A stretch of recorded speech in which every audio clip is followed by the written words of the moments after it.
ایک معراج جسمانی ہے اور باقی 33 معراجیں روحانی ہیں۔ جسمانی معراج کا مطلب یہ ہے کہ اللہ تبارک و تعالیٰ نے حضور صلی اللہ علیہ وسلم کو جسم پاک کے ساتھ، صرف روح نہیں، جسم پاک کے ساتھ لا مقام پہ بلایا اور حضور صلی اللہ علیہ وسلم نے اپنے سر مبارک کی ان آنکھوں سے رب کا دیدار کیا۔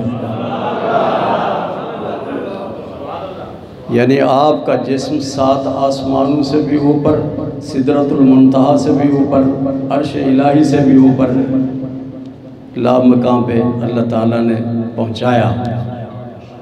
یہ ہے معراج جسمانی اور یہ معجزہ ہے۔ یہ کیا ہے؟ یہ معجزہ ہے۔ باقی روحانی معراج وہ معجزہ نہیں ہے۔